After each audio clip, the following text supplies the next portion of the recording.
Um, when we think about our spiritual lives, is that everyone wants to try to have the best possible relationship that they can have with God.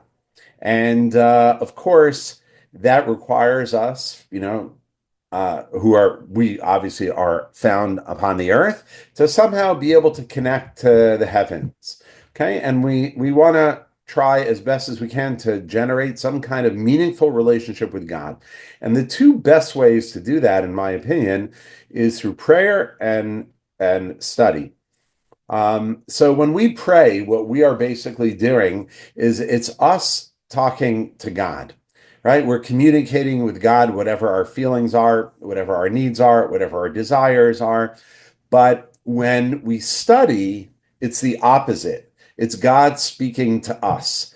Okay, we are able to connect to God's word, to read what God wants us to know. And remember, the word Torah, right? And if you've watched any of my teaching, I had a short teaching about this. The word Torah, which we often translate as the Bible, is a very, very poor translation, because the word Bible at its root it comes from the word biblios. Biblios means a book. And the Bible is not really a book in a certain sense. What do I mean by that? A book has a beginning, it has a middle, and it has an ending. But the Bible, the Torah, never really ends. It's meant to be a lifelong journey with us from when we're very little, all right, until the day we die. The Torah, God's teachings, are supposed to be with us forever, our entire lives. And a Bible makes it sound like, if you understand it as a book, like any other book, you've read it and you're done with it, right? Torah means literally means a teaching. Right? It's a teaching because you're always learning. You can read the same verses of the Bible when you are 5 years old, when you're 20 years old, when you're 50, and when you're 80, and when you're 90, and when you're 100. And they can mean something different each time because we are living with the times, and we're always connecting everything we're doing in our lives to God. And the Torah is God's way of speaking to us. That's what the Bible is.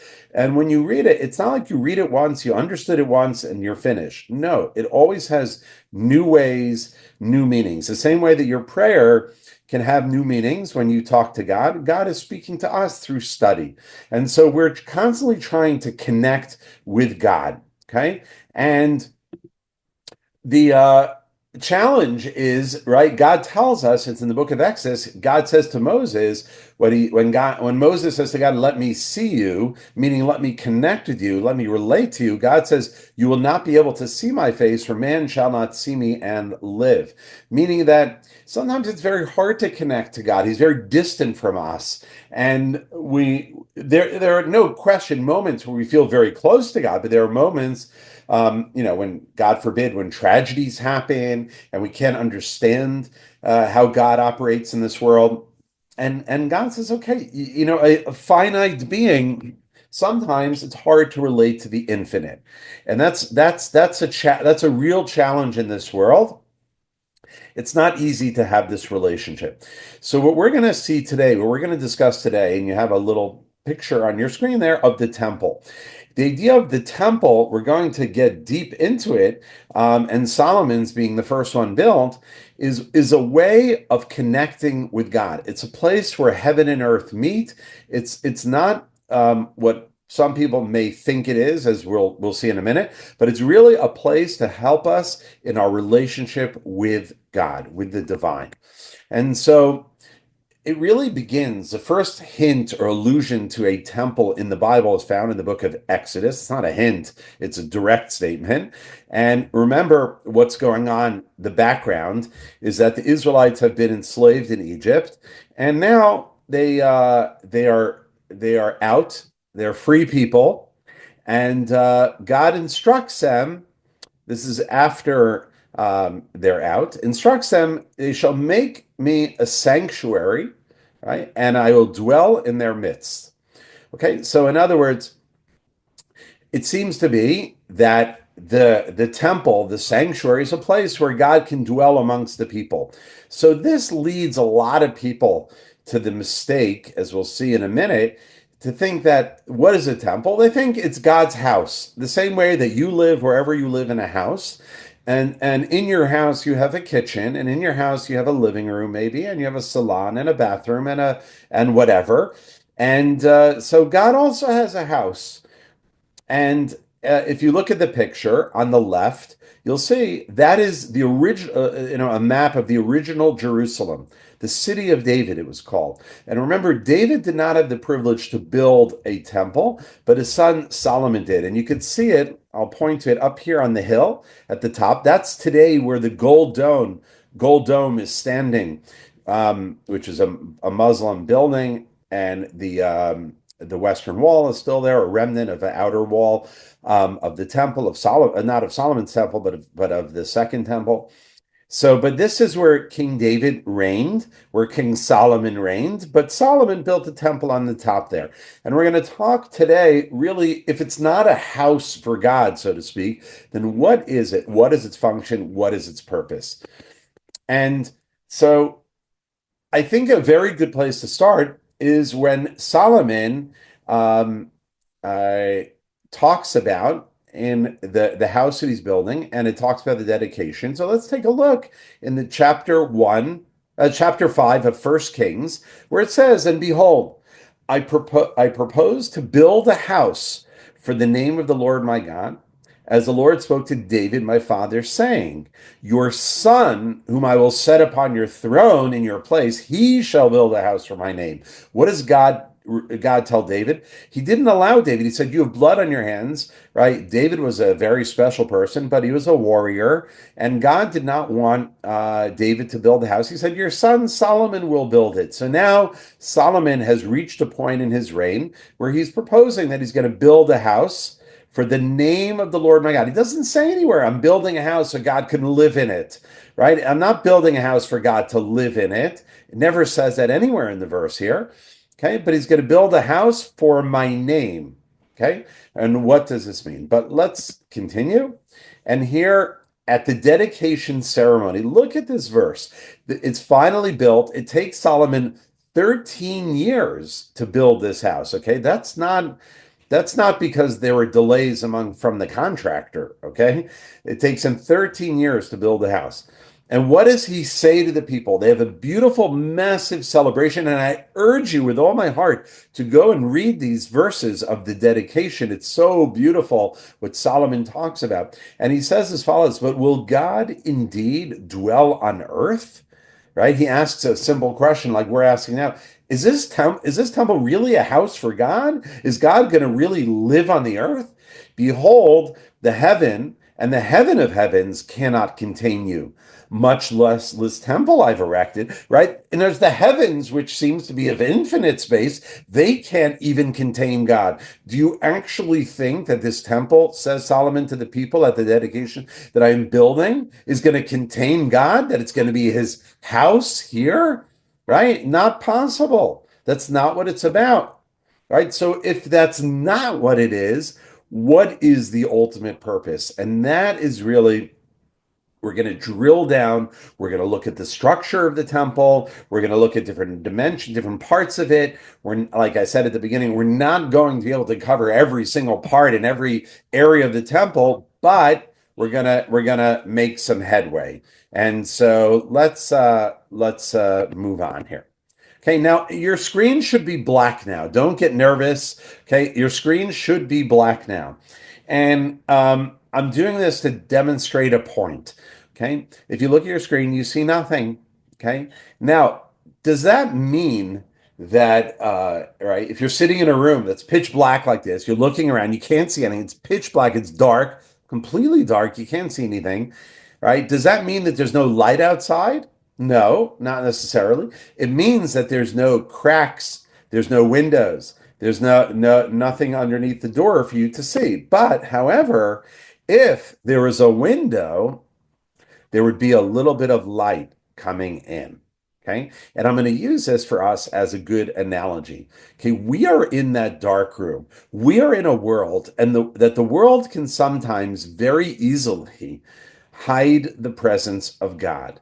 Now, for example, the Hebrew word for world is olam, right? The root, the three Hebrew letters, ayin, lamed, and mem, also means hidden, right? It's a fascinating idea that the word for world and the word for hidden are the same in Hebrew because the world hides the presence of God. You look outside and it looks very natural. We have Mother Nature, right? And you easily can find a scientist that will tell you that they don't believe in God. They look at the world and they say everything is science, right? Of course, you can find scientists who do believe in God, but you'll find plenty that don't because the world can easily hide the existence of God. We're living in that darkness.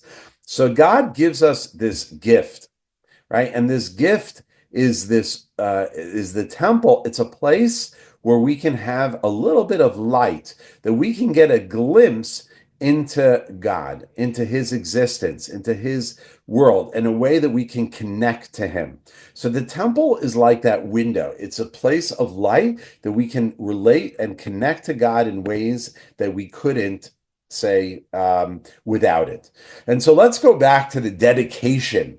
Let's go back to Kings 1, chapter 8. And in the dedication, look what Solomon says. And you may have read this chapter, and I would urge you to read it again because I'm going to point out some things here that you may have not noticed. So Solomon is amongst the people. He's speaking to God as they are all listening to him at this dedication. And he says to God, it's a prayer. He says, and you, meaning God, of course, shall listen to the supplication of your servant and of your people, Israel, that they will pray towards this place, and you shall hear in heaven your abode, and you shall hear and forgive. What did I underline there? What is it? Where is God when they're praying to him? You shall hear in heaven. It doesn't say you shall hear in this place, you shall hear in this house.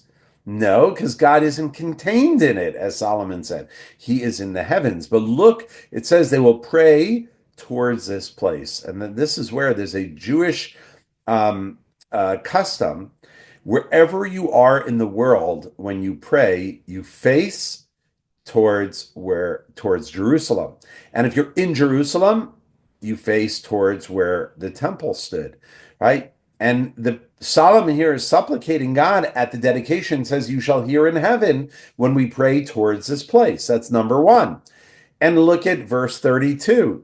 That was verse 30. And you shall hear in heaven, right? And so on. Verse 35. And you shall hear in heaven and forgive the sin of your people. Verse 39. And you shall hear in heaven your dwelling place, right? And so on. Verse 41, right?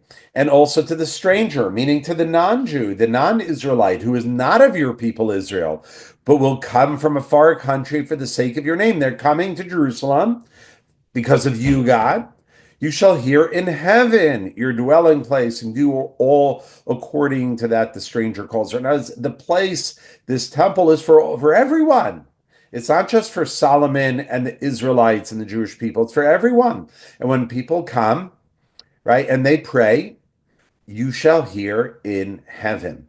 Okay? And you shall hear their prayer and their supplication in heaven, your dwelling place. Okay, folks, I think it repeats it some 8 or 9 times, this idea that God is in heaven. Okay, now you might have read this verse, but it's lost on people. So when someone comes to me and says, oh, you know what the temple is? It's God's house. That's where God, it's not God's house. It's a place of focus. It is for us to connect to God, to pray to God, to pour our hearts out to God. It's a central place of connection. Okay, and that is lesson number one of this class. It's so important to understand. Don't think for a second, right, that in the ancient world, when they built temples to Zeus and they built temples to Athena and to Apollo and to Jupiter, that they did that and we built a temple to God. No, this is nothing like that. Those were completely different. Those are pagan ideas. This is the idea that God is in heaven and it's just a physical place, a space that we can use in our relationship with God. Okay. A church does not contain God. A synagogue does not contain God. What's the purpose of going to church for a Christian or for a Jew who goes to the shul or the synagogue? The purpose is for us to gather, to be part of a community that wants to connect to God. But God is everywhere. Okay, and that's a very important idea. Okay. Now, if you look on your left of the screen, it's an artist rendering of the first temple of Solomon's temple. And you see an entryway and you see two pillars, which we'll talk about in a few minutes. That's called the pillars of Yachin Uboaz. We'll talk about that. And this temple building, while of course in the picture it looks small, was actually couple hundred feet high. It was very, very tall. If you ever seen a picture in Jerusalem of the gold dome that's standing on the place where the temple once stood, it's a very important building for Muslims. And that dome, all right, is not even as tall as this temple building. The temple building was 2.5 times higher than that dome that's standing there today. Because so Solomon builds this temple building. And now on the left, you're looking at it straight. And on the right, you're looking on a bird's eye view. So if you look at this like orangey colored field, so right where I'm pointing right here, this is where this entrance is. Okay, so if you would walk in this double door, okay, you would come into the area. I made it orange for you so you can see. It's called the Ulam, or the entrance hallway. Okay, so this is all in Solomon's temple. We'll talk about the other areas a little bit later, but this is the temple building. You walk in and you have this very large ulam. Okay. Now, who could enter into the building? Only in Hebrew, they were called the Kohanim. That's the plural, or Kohen, which is singular. And we translate that as priest. Okay. It's not a good word because priest has a little bit of baggage. We think of like a Catholic priest, with the collar and the whole thing. No, a priest is just someone who's serving God in the temple. So in Hebrew, it's called a Kohen, singular, or Kohanim, plural. But only they can go in here. And this is the first area called the Ulam. Okay. Now, I mentioned, if you look on your screen, Yachin and Boaz. These are the two pillars. Okay. When the Kohen, the priest, would enter into his left and his right, you had two large pillars. The one on the left called Yachin, and the one on the right was called Boaz. What do these names mean? The word Yachin, or Lehachin in Hebrew, means to prepare. Right. So it was like a reminder of the preparation needed to go in, right, to be connected and close to God, and the preparation mentally, spiritually. Boaz, who is Boaz in the Tanakh, in the Hebrew Bible? Boaz is the great great grandfather of Solomon, who's building the temple. So it's an honor to his ancestry.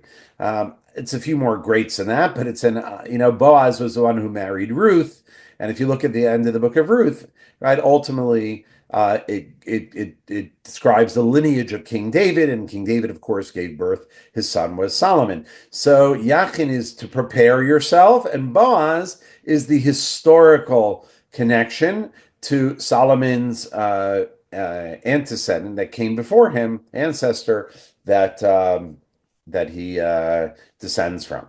Okay, now let's continue. So a little bit, we're at the bird's eye view. Remember, this was the entrance here. This was called the Ulam, which is the hall. And then the next section was called in Hebrew the Kodesh, or the inner sanctuary. And we're going to talk about what was in there, but this is the inner sanctuary, area number 2. Remember, it's a bird's eye view. So what was in there? Number 1, there was an incense altar. It wasn't big, right? There was an incense altar. And if you look at the picture, you see the smoke kind of going up in like a spiral. There was a family. Okay, this isn't in the Bible, but I'm telling you, there was a Jewish family called the Avtinas family. It's spelled Avtinas, the Avtinas family. They were the ones that knew a secret of how to grind and how to smoke the incense so that it would ascend like in a spiral. And only they knew that, and they refused to share that secret with anyone else. And at first, they were criticized for that, but ultimately, they were praised. Why? Because they said that one day the temple is going to be destroyed, and we don't want this secret falling into the wrong hands and be used for idolatrous practices. So the incense was burned, and the smoke would go up in this kind of spiral. What else was in this area? Right? The menorah, right? The seven branched candelabra that was lit every day. And that was also contained inside area number two, inside what's called the Kodesh, right? The word Kodesh in Hebrew literally means holy, okay? In the inner sanctuary, the menorah was there. Okay. And remember, we celebrated the festival of Hanukkah in December, and Hanukkah was about the idea that they didn't have oil to light the menorah, and miraculously they found enough oil for it to light, and so on. So the menorah was also found in this area. And the third thing was the table for the showbreads. Okay, and we're going to talk a lot in detail about the showbreads a little bit later. So I'm not going to talk about that now, but those three things are all found there: the incense altar, the menorah, and the table for the showbreads, found in the Kodesh or the inner sanctuary. Okay. Area number three in the temple building was called the Kodesh HaKodashim, the Holy of Holies. Like you have the Song of Songs, you have the Holy of Holies. And that was an area that only was accessed one time a year by the holiest person, who is the high priest, the Kohen Gadol, on the holiest day of the year, which was on Yom Kippur. And he only went in there on that day one time. What was in there? The Ark of the Covenant. In Solomon's temple, the Ark of the Covenant was there. After the first temple was destroyed and the Ark of the Covenant was lost, so the second temple had this area, but it did not have the Ark of the Covenant inside it. Okay, and so the Kohen Gadol, the high priest, on the holiday of Yom Kippur, would go in there and he would offer an incense service in the Holy of Holies. And so it was a very obviously a special area. If you go today to Jerusalem and they have these tours that you can go on these tunnels that go underground, you can come to an area that's opposite the Holy of Holies. Okay. And okay, so now, okay, we talked about those three areas. One was the Ulam. Two over here was the Kodesh, containing three things, and the Holy of Holies was here. But what about this larger area? Okay, and remember, this is the Yachin and Boaz, so we're now outside the temple building. So the larger area was called in Hebrew the Ezrat Kohanim, and really only the priests could come to this area. It was called the priest's courtyard. Okay, and in the priest's courtyard there were like a number of features. Okay, so you'll see. Did I? Oh, okay. Sorry, I put done on that. Put the numbers back there. 1, 2, 3, and 4. Okay, you'll see here was the large altar. Okay, and there was always a constant fire burning there all the time. As the Bible says, tells us in the book of Exodus that there had to be a constant fire burning there. Okay, and that was where the majority of the different offerings that were brought there. Okay, there were daily offerings brought in the morning and in the afternoon, brought on the large altar. So that was in this open air area. Remember, this is the temple building, but this is the large open area. Now, I know it looks small, but it's a massive, massive area. But in the picture, it makes it, kind of looks like a very condensed area. What else was there? Okay, here, this was called Solomon's Sea, or in Hebrew, Yam Shel Shlomo. And Solomon built this very, very large pool of water. Remember, they needed a lot of water in the temple. And he placed it upon 12 oxen, right, symbolizing the 12 tribes of Israel. And you had three on each side, right, north, east, south, and west. And you had this large pool of water that was also out here in the Ezrat Kohanim in the priest's courtyard. Okay, then we're backing up now. Okay, here's my arrow. We spoke about here, right? We spoke of the temple building. Now we're in this area, okay, which is called the Ezrat Nashim, or the women's courtyard. Okay, if you would walk through this doors, that would get you in here, the Ezrat Kohanim, the area of the priests. Okay, but this area, and it was a massive, massive area. You would have hundreds and thousands of people would gather there.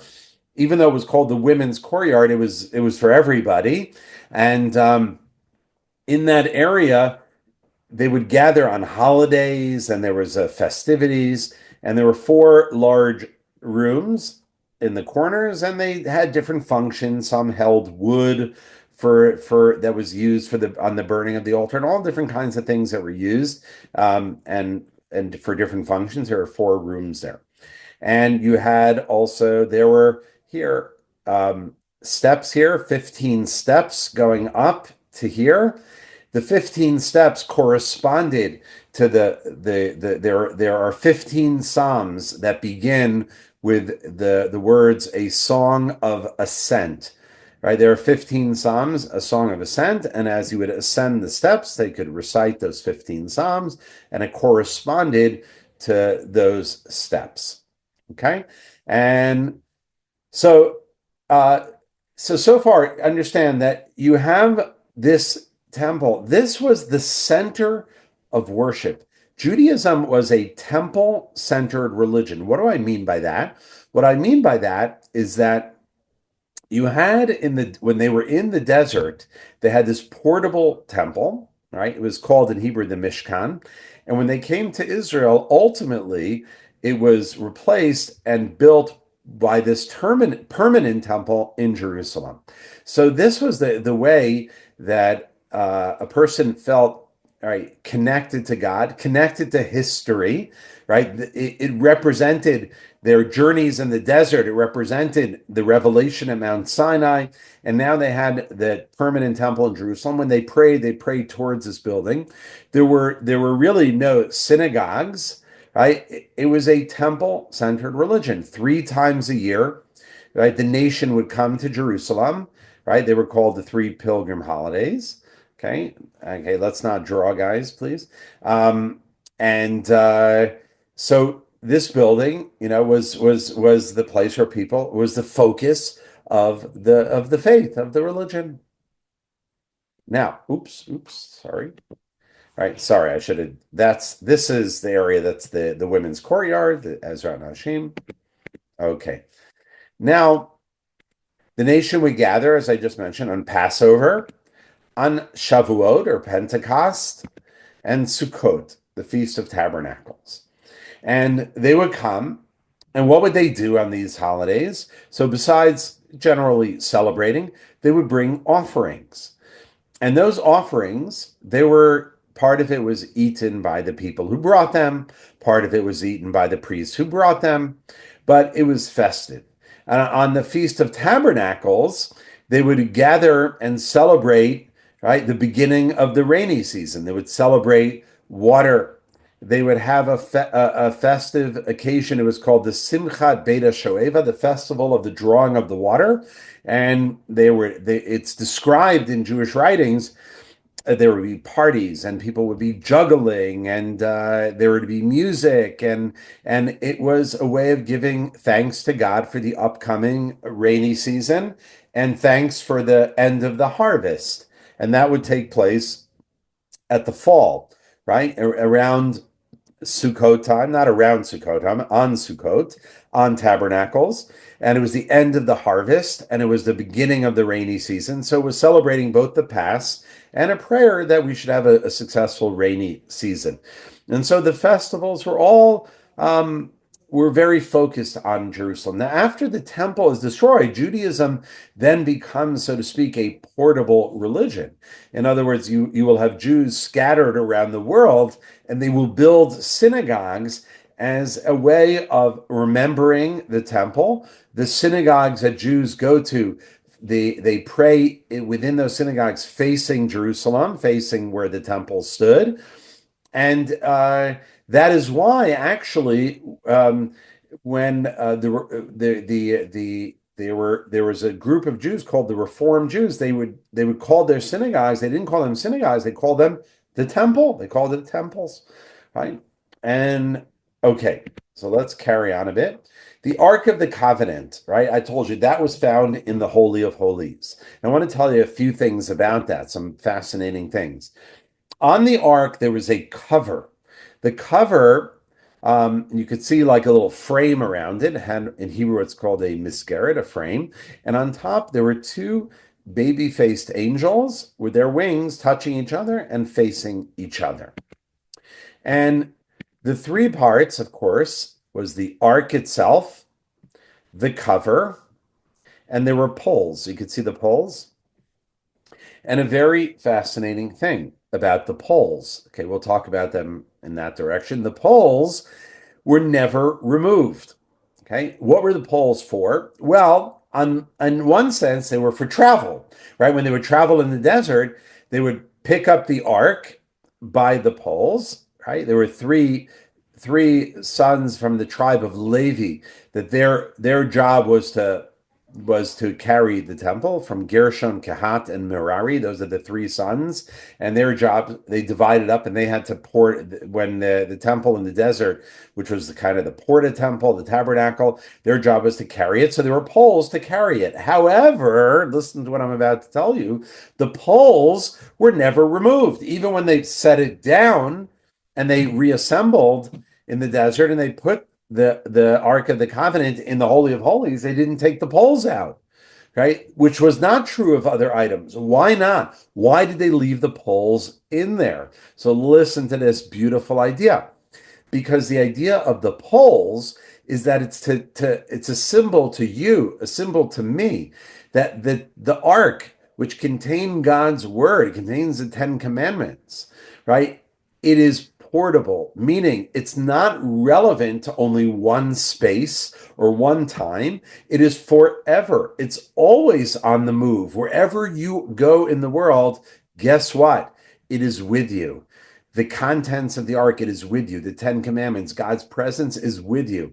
And so the poles remind us that the ark is, so to speak, it's always moving because it's with you wherever you go. So the poles remain there as a symbol of this. Okay. And so it had this beautiful cover, and inside the ark contained not only the Ten Commandments, but the broken pieces that when Moses threw the commandments down on the ground at the sin of the golden calf, those pieces were also contained in the ark, symbolizing again, right, what's called the shivrei luchot, the pieces of the ark, because sometimes, people get older, and unfortunately, they lose their memory. They have dementia or Alzheimer's, and even though they might be broken, it's still there. It's still there, right? And even though maybe we don't remember everything, but all the studying of God's word and all the prayers, it's still in your soul. It never really goes away. The full piece is there and the broken pieces. When in our lives, when we become broken and we don't see, we don't remember, maybe we don't understand, it's all contained in our hearts and in our souls. Another fascinating feature about the ark is that the Bible tells us it was made, the way it was constructed was of three pieces, right? You had, this is the best picture I could find, you had, the way they constructed it is they built a golden box, number one. They built a wooden box, put it in.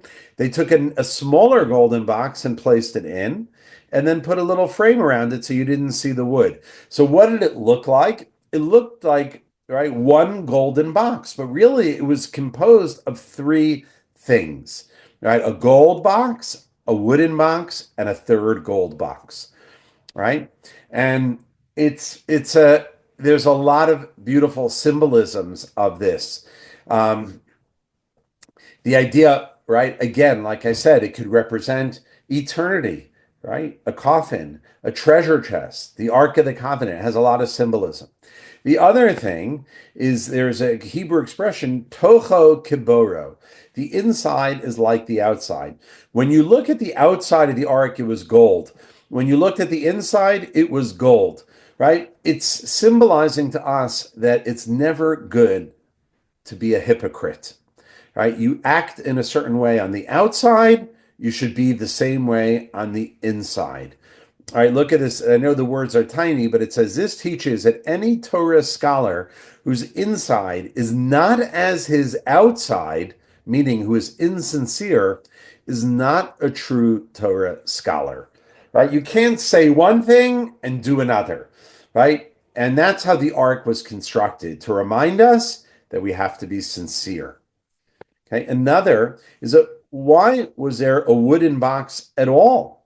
Right? Why not just make the whole thing solid gold? You would have inside and the outside would be gold. Why do you need that wooden hidden within it?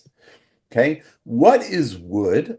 Wood is something that's constantly growing. Wood is organic. Wood is this idea, represents this idea that we have to constantly be growing.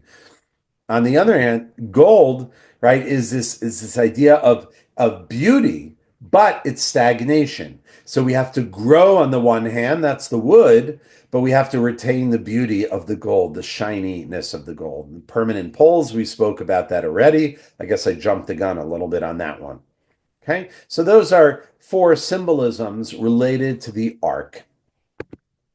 The fifth thing I want to mention is the kruvim in Hebrew, or the cherubim in English, which are the angels, the baby-faced angels. Let's see if no, I don't have another picture of it there.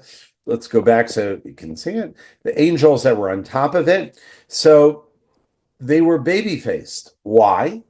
To remind us of this very important point. In life, you can either be childlike or childish, and those are very different things. Childish is a bad thing.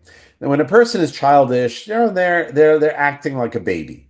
But when you're childlike, what does that mean? It means when you get older, you don't say, well, I'm stuck in my ways. I cannot refresh my relationship with God, right? I'm just, you can't teach an old dog new tricks. Not true. We have to be childlike in our relationship with God. We have to be able to always be willing to be fresh, to be new, to be reinvigorating our relationship with God. So the faces on top of the ark, on top of the Ten Commandments, on top of the greatest symbol of God's revelation to the world, it's the faces of children, right? It's the faces of children. And wings, again, facing upwards, that we have to connect to God. We have to soar in our connections with God. Okay, let's go back to here. Okay. What about the menorah? Let's talk about the menorah a little bit. Where are the menorah? Where is the menorah and the ark today? Okay. So there's different theories. Okay. What happened when the temple was being destroyed? There's a theory that deep, deep down underneath Solomon's temple, that Solomon built places to hide them. And you see in this picture here, a place that perhaps, what it would look like, these deep, deep, deep caves where they stick them in there and they roll a giant stone, like a rolling stone, in front of the menorah, in front of the ark. Now, some of you may think and have heard, and it's very possible, that the menorah is in the Vatican, right? Why would you think that? Because when the Romans destroyed the Second Temple, there are images that the Romans carved onto what's called the Arch of Titus, showing them carrying off the menorah to Rome. And that led many people to believe that the menorah was taken to Rome and hidden in the Vatican, which very well may be true. However, look at this picture. Look at how many menorahs there are. When Solomon built his temple, there was more than one menorah, right? Outside. I'm not talking about the inner menorah, right? I showed you where the inner menorah was before, but there are many menorahs there. And so it very well could be that the Romans didn't take the original menorah that maybe got hidden underneath the temple in a cavern, but they took one of these, one of the other menorahs that Solomon built. I don't know. It's all conjecture. Maybe only the Pope in Rome knows, but we don't know. Okay. Now, Let's talk about the showbreads. I love this. This is really fascinating. So the showbreads, right? We spoke about before how the incense, the menorah, and the showbreads were all in the holy area of the temple. And so, what are they? Now, I look on the left. I know this doesn't look like a bread, but this is how they baked them. This is what the showbreads looked like. It's a very unusual form. And there was another family, I mentioned the Aftinas family who knew the secret of the incense. There was another family called, I think they were called Gambu. They knew the secret of how to bake the bread in this unusual shape. And we're going to talk a little bit about this now. And it was 5 handbreadths wide. A handbreadth is approximately 3 to 4 inches. So it's anywhere from, say, 15 to 20 inches wide. Okay, I know not everybody out here is, some people from Europe may use the metric system, but so that would be about 30 centimeters, 40 centimeters, something like that. And 7 finger breadths tall, 10 hand breadths. So you're talking about around 40 inches long. Okay. And they would bake them and use, here's the verse from Exodus, shall place on the table showbread. In Hebrew, it's called the lechem panim before me at all times. Okay? Lechem panim, it literally means the face bread. Okay, panim means face, lechem means bread. Like you've heard of Bethlehem or Beit Lechem, the house of bread. Okay, face bread. Why? So some say because they faced each other. If you see one side here, so they were facing each other. Okay, Heather, whoever's drawing there, please, if you can cut that. Um, so I'm gonna have to let me get rid of our drawings here. Please don't draw on our screen. Okay. So literally the face spreads. Okay, they face each other. The other interesting thing is that if you look, because it had a straight edge on each side, right, they could stand one on top of the other. As we'll see in a minute in another picture I'm going to show you, they could stand one on top of the other, as opposed to a loaf of bread where you can kind of stack them, but they're not, it's not sturdy. They'd fall over if you put too many. Here, because of the flat surface, one could stand on each other. Okay. So, okay. Now, look what it says. Let's talk about this further. You shall take fine flour and bake it into 12 loaves. Each loaf shall be made of 2/10 of an ephah of flour. That's the amount of flour. You shall place them in 2 stacks, 6 in each stack upon the pure table before the Lord. Okay, so there were 2 stacks, 6 and 6, right? You couldn't have 3 stacks of four, 4 stacks of three. It had to be 2 stacks. Now, you read these verses, my friends, and you might say to yourself, okay, this is a very boring detail. Okay, there were 12 loaves, they were stacked, there were 2 stacks, 6 in each. There was a 2/10 of an ephah. That's the amount. Why does God give us these details about these loaves of bread? Okay, but there's nothing in the Torah that is extraneous. There's nothing that's not important, and I want to show you what I mean. Right? If you think of 6 and 6, it doesn't say there was 12, right? There were 12, but it tells us there had to be 6 and 6, meaning that each loaf had a partner, right? There was a stack of 6 and a stack of 6. Everyone had someone each loaf of bread had something connected. Each loaf was made from 2/10 of an ephah. Okay, what is that? What does that mean? If you look back in your Bible, and I should have given you the verse here, where it talks about the manna falling in the desert, how much did each person get?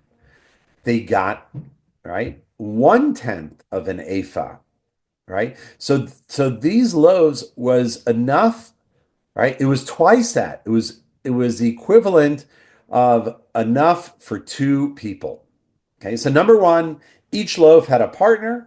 The amount that God tells us to use, right, is the amount enough for 2 people, right?